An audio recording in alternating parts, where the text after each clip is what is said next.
Assalamualaikum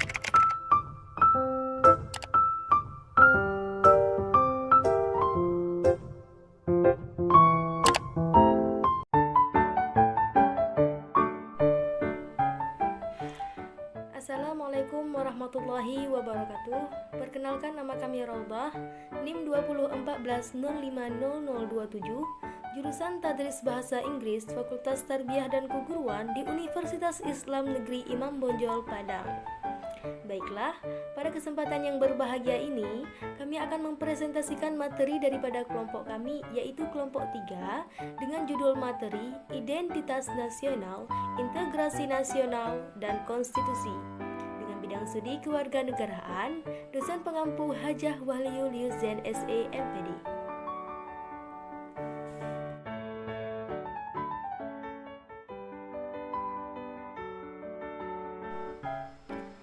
Berbicara tentang identitas nasional, seperti yang kita ketahui bahwasanya setiap bangsa atau setiap negara tersebut memiliki ciri khas dan karakternya masing-masing.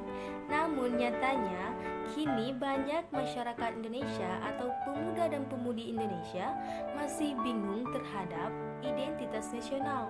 Apa saja sih identitas nasional tersebut? Baiklah, pada video singkat ini kami akan mengulas sedikit pengertian daripada identitas nasional. Baiklah, identitas nasional ialah ciri yang dimiliki suatu bangsa secara keseluruhan daripada kepribadian individu yang merupakan kekhasan bangsa tersebut dengan bangsa lain. Nah, itu merupakan pengertian daripada identitas nasional. Nah, kemudian beralih lagi kepada pembahasan berikutnya atau materi berikutnya tentang integrasi nasional. Nah, integrasi nasional ini merupakan pengamalan daripada identitas nasional. Maknanya ialah integrasi nasional ialah kesadaran bersama di antara warga negara akan adanya identitas nasional. Nah, maksudnya walaupun kita berbeda-beda suku, beda daerah, beda bahasa, beda kebudayaan, bahkan beda agama, nah itu bukan berarti kita harus berpecah belah membedakan antara yang satu dengan yang lainnya. Namun jadikanlah itu sebagai dalam satu bentuk kesatuan, bahwa kita adalah satu bentuk kesatuan. Nah, kemudian poin yang ketiga ialah konstitusi.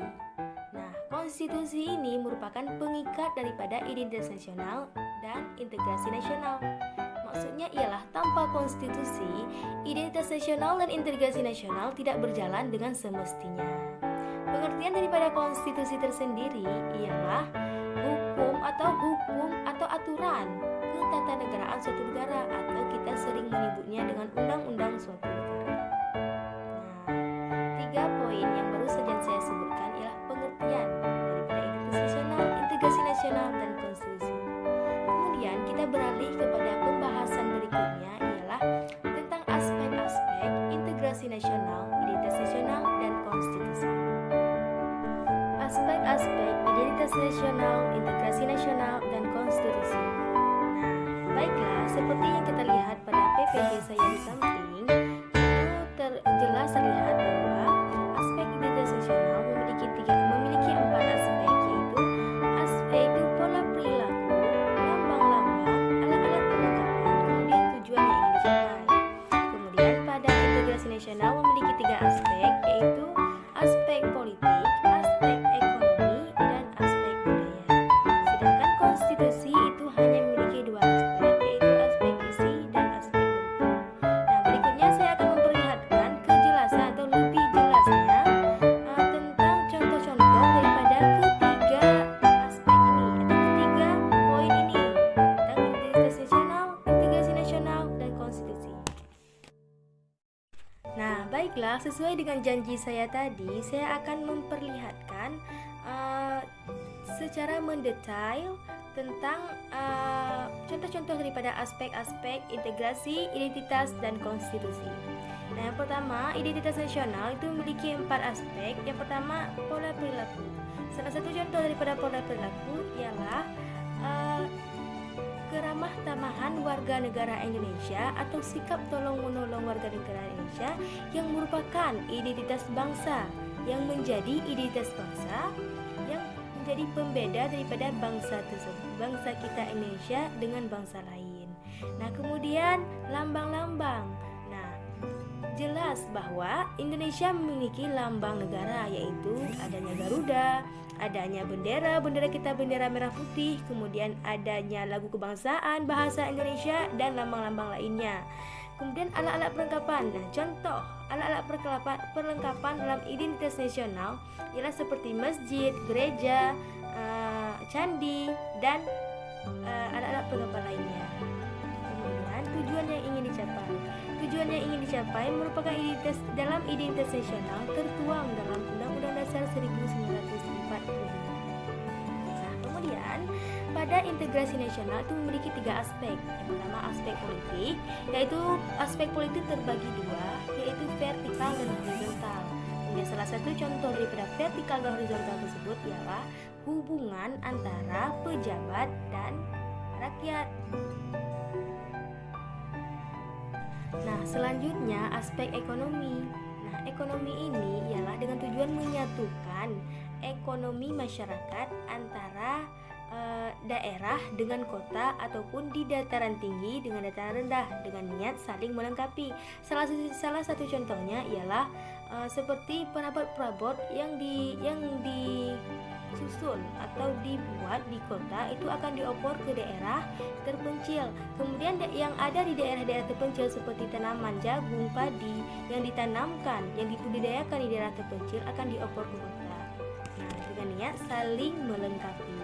Kemudian aspek budaya, sudah jelas bahwa budaya ini tujuan, aspek budaya ini dengan tujuan walaupun berbeda-beda budaya antara satu daerah dengan daerah lainnya, nah itu tidak menjadi suatu bentuk perbedaan yang sangat mendetail, namun jadikanlah itu sebagai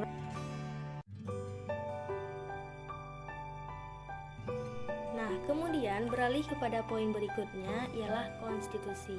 Nah, konstitusi ini memiliki 2 aspek, yaitu aspek isi dan aspek bentuk. Nah, aspek isi ini ialah yang memuat tentang dasar struktur yang berisikan tentang fungsi negara.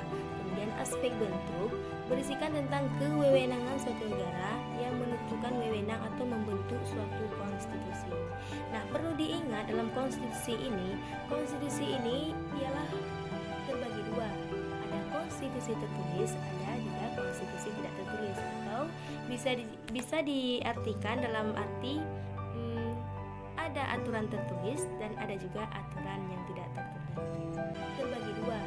Ada konstitusi tertulis, ada juga konstitusi tidak tertulis, atau bisa diartikan dalam arti ada aturan tertulis dan ada juga aturan yang tidak tertulis. Nah, itulah penjelasan daripada materi kelompok kami, yaitu kelompok 3, dengan judul materi Identitas Nasional, Integrasi Nasional, dan Konstitusi.